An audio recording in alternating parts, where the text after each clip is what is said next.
Everyone always says, keep your hands up. And it's a very common comment that I get on my videos too. But we've seen time and time again from different professional fighters across different platforms that maybe keeping your hands up all the time is not the best thing to do. Do they know something we don't? Take Floyd Mayweather, for example. His signature guard, the Philly shell, shows his front hand down by his waist. This goes against everything we're taught, but he's also undefeated. Well, today, I'm gonna go through some of the reasons why I think you shouldn't keep your hands up. Although you shouldn't keep your hands up, you should most definitely be getting the height of your kicks up. And the thing that's stopping you from doing that is your flexibility.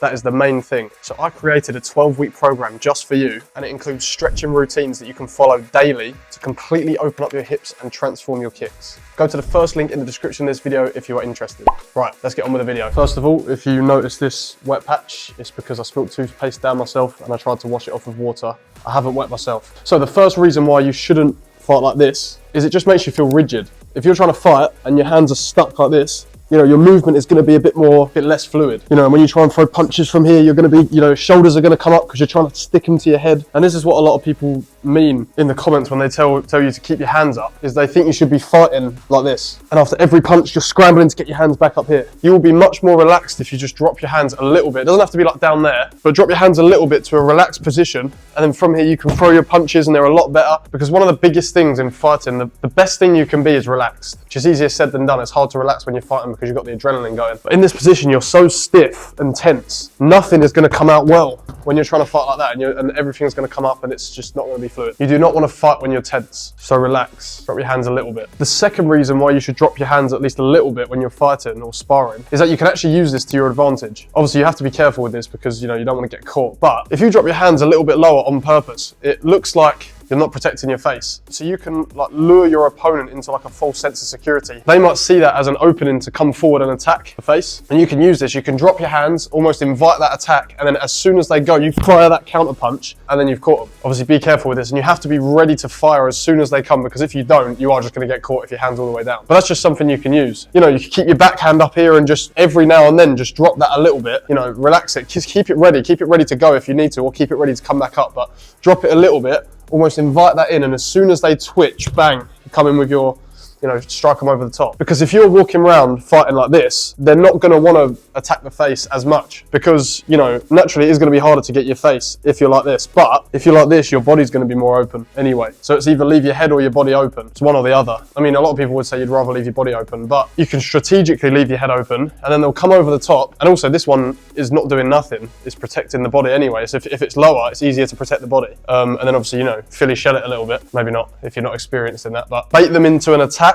And then as soon as they go, you go. And that's sort of just a little way that you can use dropping your hands to your advantage as a bit of a tactic move. Next point is that for most of the fight, majority of the fight, I'd say, there's not actually much need to have your hands up. Different distances require different guards. So for a lot of the fight, you're going to be fighting, testing each other, trying to get each other to bait, and you're going to be fairly far away, like not within punching distance for most of it. You're going to be sort of out of range testing. And at that point, if you're not even in range to get punched in the face, your hands don't need to be there. You can relax them here. And obviously, yes, you could get kicked from that range, but kicks are slower than punches. You're going to have that extra bit of time to bring your hands up if you need to. It would be silly, and you don't see any fighters when they're further away, out of striking range. You don't see any of them walking around like that. You know, they're all a bit relaxed. You know, some of them might have them a bit higher, some of them might have them a bit lower, like more relaxed, but you'll never see that, like walking around like that the whole time. Because it's also, again, tenses you up. And that's also going to tire you out more, because that requires a bit of tension in your muscles that you're just going to get tired more quickly. Having your hands like this is required when you're sort of this close, because at that range, you're in immediate danger of, depends what art you're doing, but elbow to the face, punch to the face, you know, you're in immediate danger. So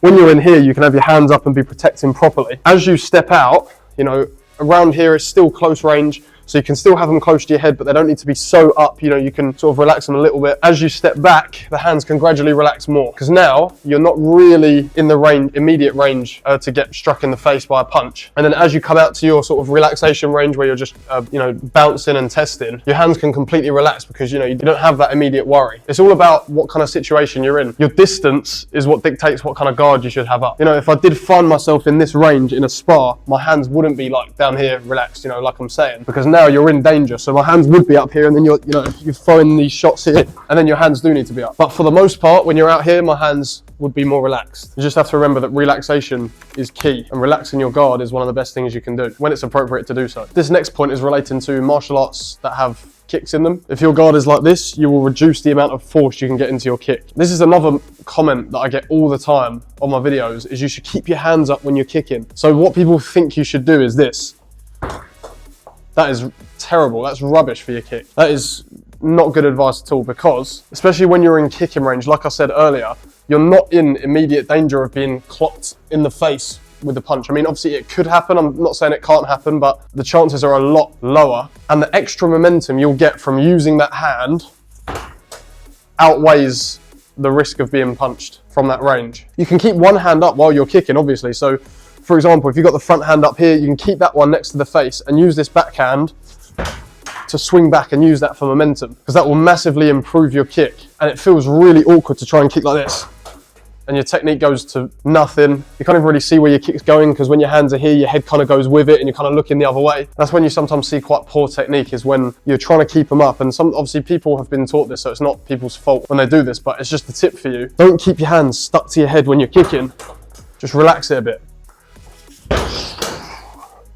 Just like I said earlier, your martial arts and combat will be a lot better when you're relaxed, and especially your kicks. Because if you're tensed up when you're kicking, world of difference. Next up, if you're doing an art that involves both striking and grappling, having your hands stuck here may not be good for you when your opponent shoots for a takedown, for example, because your hands have got further to travel from here to try and come down, sprawl and do whatever you want to do to defend that takedown. Whereas even if you just drop them slightly, you're then ready to defend anything that comes, really, because obviously if a punch comes to your face, you know, your hands are not low, they're just relaxed. If a punch comes to your face, you're ready to move your hands up. If something comes to the body, you're ready to close up and protect that. Obviously legs are different, you defend in different ways, but if someone comes in for a takedown, obviously when you're here, your hands are then close enough to that, you can come straight down and do whatever you need to do there. Find a nice position in the middle where you can comfortably defend anything that comes your way with ease. So obviously this might be good for head defense, but that's about it. You know, body is going to be a bit awkward to defend from there, especially takedowns. It's going to be effort to come all the way down.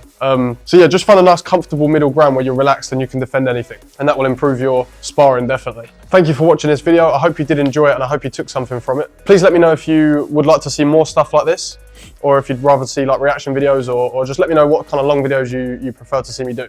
Check out my flexibility program, first link in the description. Open up those hips now. Thank you very much for watching, and I will see you in the next video.